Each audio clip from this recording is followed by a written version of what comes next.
मोदी भाई हमारे बच्चों की वैक्सीन लेंगे। मोदी भाई हमारे बच्चों की वैक्सीन दे देंगे। क्या हमारे देश में बच्चों के लिए वैक्सीन की जरूरत नहीं थी? तो मालूम पड़ेगा। मोदी जी हमारे बच्चों की वैक्सीन देंगे। क्या हमें बच्चों के लिए वैक्सीन की जरूरत नहीं थी?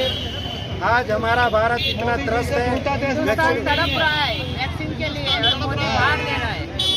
हमारे देश के पहले प्रधानमंत्री इतने झूठा है, कोई नहीं होएगा। प्रधानमंत्री इतने झूठा और इतने मक्कार है कि 24 घंटे झूठ बोलते हैं और बच्चों की वैक्सीन बेच के विदेश भेजते हैं, पैसे कमाते हैं और हम लोगों के, हमारे देशवासियों के बच्चों का कोई ख्याल नहीं रखते। इसका हमारे लिए सब बहन भाइयों को मिलके 2024 में मोदी से बदला लेना है और कांग्रेस पार्टी बीजेपी को उस तरफ में पहुँचा देगी। संजीत लहरी आप सभी के सामने, जहां देश की पॉपुलेशन 1 बिलियन के ऊपर पहुंच चुकी है और वैक्सीनेशन की किल्लत पूरे देश को दिखाई दे रही है और इसी बीच वैक्सीनेशन पर पूरी राजनीति जोरों शोरों पे है पूरे देश में। वही कांग्रेस पार्टी के लोग हैं जो आंदोलन कर रहे हैं इस बीच की वैक्सीनेशन लोगों को कम मिल रहा है। इसी बीच हमारे साथ कांग्रेस के कुछ लोग हैं और कांग्रेस के कार्यकर्ता हैं, उनसे जानकारी लेते हैं कि क्या मुद्दा है और क्यों आंदोलन किया जा रहा है। नमस्कार। नमस्कार सर जी। आपका नाम बताएंगे? मेरा नाम धर्मवीर करौती है।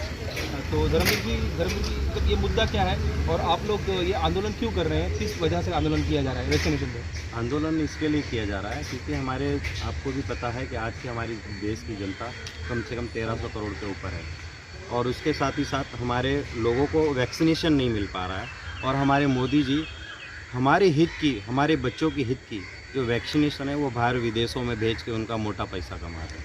तो हम ये पूछना चाहते हैं उनसे कि मोदी जी हमारे बच्चों के साथ अन्याय क्यों? जैसा कि धर्मवीर जी आपको पता है कि जो वैक्सीनेशन जो हम बाहर सप्लाई कर रहे हैं, अदर देशों में सप्लाई कर रहे हैं, तो इससे हमारे देश की आर्थिक स्थिति बढ़ेगी।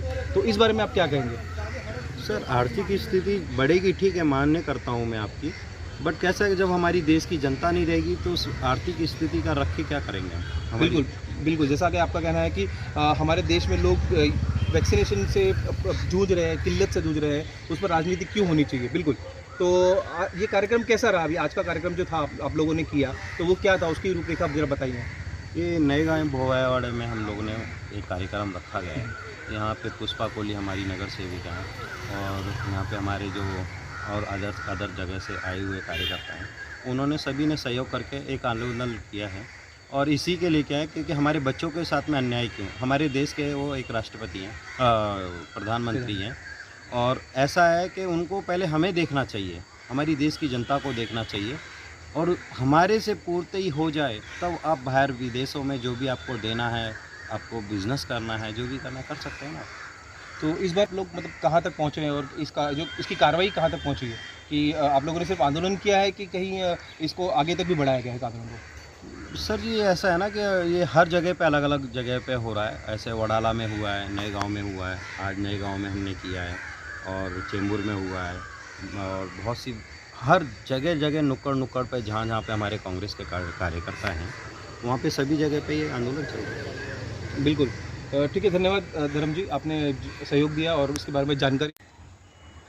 जैसा कि आपने देखा कि कांग्रेस पार्टी ने जिस तरह आंदोलन किया है तो इसका प्रभाव क्या पड़ता है बीजेपी सरकार पे, ये देखना होगा और सरकार कहाँ तक कदम उठाती है कि वैक्सीनेशन लोगों तक मुहैया कराती है कि नहीं कराती, लोगों को पूरी तरह भारत के देश के नागरिकों को पूरी तरह देती है कि नहीं देती, इस पर चर्चा जारी है और शायद राजनीति भी जारी है। तो देखते हैं आने वाले वक्त में इसका क्या होगा। कैमरामैन ललन गुप्ता के साथ मैं संजीत लहरी, नेशन टुडे।